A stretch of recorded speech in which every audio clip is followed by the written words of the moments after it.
पिछले कुछ दिनों में कोरोना और कोरोना के बेड के बारे में इतनी न्यूज़ सुनी कि मैंने सोचा कि आज आप लोगों को एक कहानी सुनाता हूँ, किस्सा बेड का। जी हाँ, मैं हूँ doctor Himanshu Verma, vascular surgeon इन गुड़गांव इंडिया, और आप देख रहे हैं मेरा पेशेंट इन्फॉर्मेशन चैनल वैस्क्यू लेक्चर। असल में इस पूरे किस्से की बुनियाद में ये फैक्ट है कि किसी बीमारी के इलाज के दो तरीके होते हैं, एक सरकारी और दूसरा डॉक्टरी। पहले डॉक्टरी तरीके की बात करें तो बात शुरू होती है बीमारी के लक्षण से, जिसका फिर डॉक्टर क्लिनिकल चेकअप करता है। उसके बेसिस पे जांच लिखी जाती है और वो फिर शुरुआती दवाई देते हैं।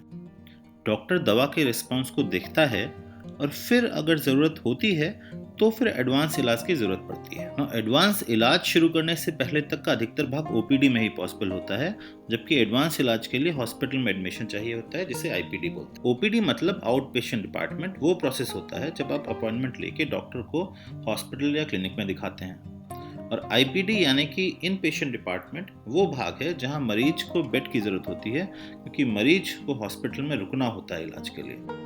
आईपीडी बेड्स अलग अलग तरह के होते हैं।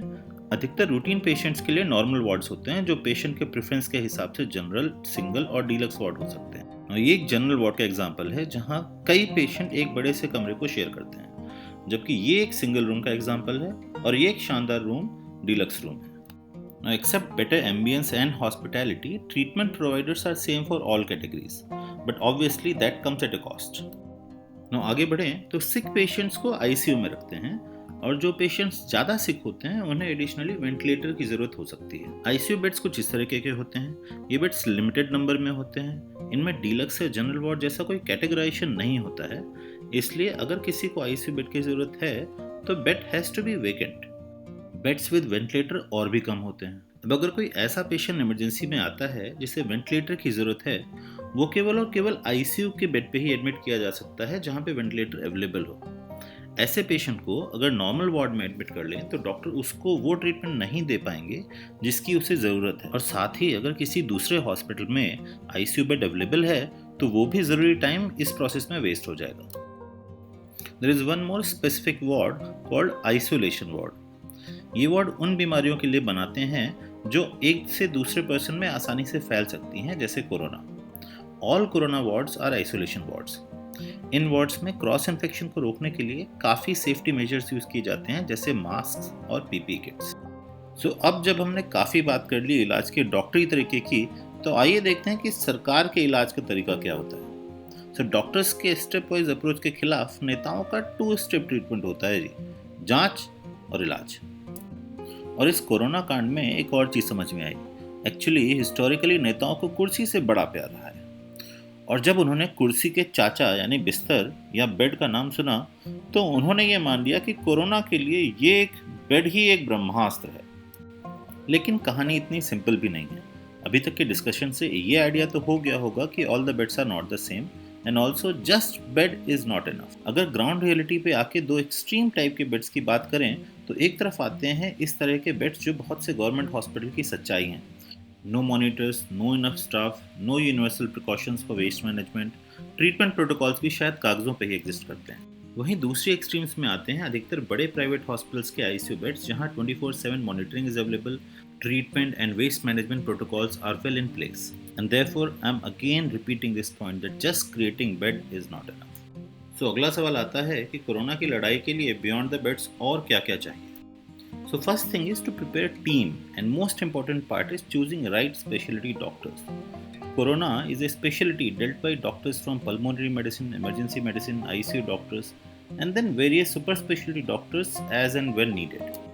Randomly putting an untrained MBBS or, for example, a cancer specialist in COVID treatment team is not going to benefit patient, although it may help to maintain good paper records. Second and most important part of team is nursing staff, as they are at the maximum risk of cross infection.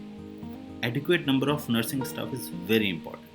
In both private as well as government sectors, often nurses are forced to work multiple shifts, resulting in their mental and physical exhaustion. Appropriate training is must, and most important is to provide them job safety. आज के time में many private hospitals are firing nurses from their jobs या फिर salary कम की जा रही है। If any authority is watching this video, it's a request to make it illegal to fire a nurse or decrease their salary, specifically in this pandemic time. And last but not the least, they must be provided with the psychological support. The next main pillar, a hospital cannot function without people in administration. Administration helps to manage a balance between corona and non-corona patients, have adequate workforce ready, and also to maintain drug supply chain. They also work as a conduit between government and doctors. They are the ones who provide solutions to the most of the practical problems. Coming back to beds, different type of COVID patients need different type of beds in hospital.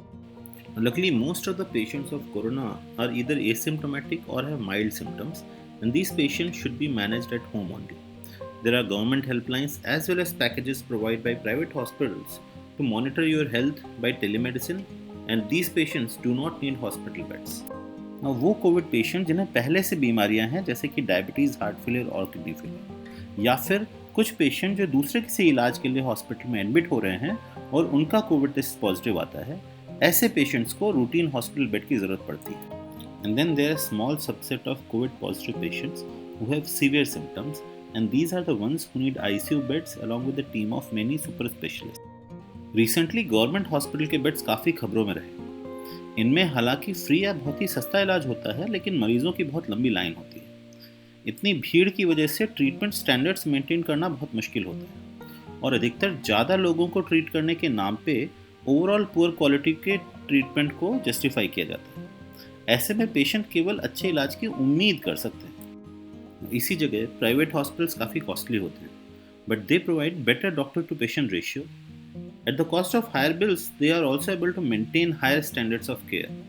और इस reason से private hospitals में patient demand for the best treatment. For private hospitals there are standards like JCI और NABH to assess their quality. My question is, why no such criteria exist for government hospitals? In 2018, Delhi High Court ordered a probe to check quality of services of AIIMS, Safdarjung and LNJP hospital. Reports showed that all of them were highly understaffed to manage the patient loads they have to deal.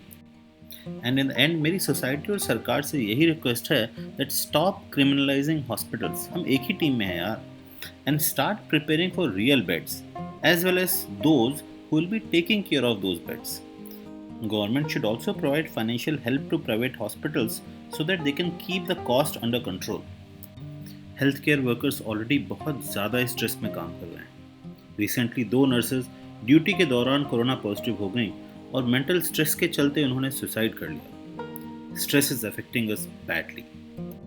दोस्तों, इस uniform का काम है best possible treatment देना. अगर कोई complication हो तो उसे मैनेज करना, और साथ साथ रिलेटिव्स की एक्सपेक्टेशंस को जितना पॉसिबल हो मैनेज करना. कंज्यूमेबल्स की कॉस्ट कंट्रोल, मशीनों और बेड्स की अवेलेबिलिटी देखना, या फिर व्हाट्सएप या मीडिया में उठे हुए फालतू के सवालों का जवाब देना हमारी ड्यूटी नहीं है. दोस्तों, these are tough times. New York जैसी एडवांस सिटी में भी हॉस्पिटल्स में उनको इस तरीके के बेड बनाने पड़ गए जिन्हें डेथ के बाद कॉफिन में कन्वर्ट कर देते हैं. लेट्स होप कि हम उस सिचुएशन में ना पहुंचे. This is time to leave politics aside and come together supporting all COVID warriors so that we can defeat our ultimate enemy, the COVID-19 virus.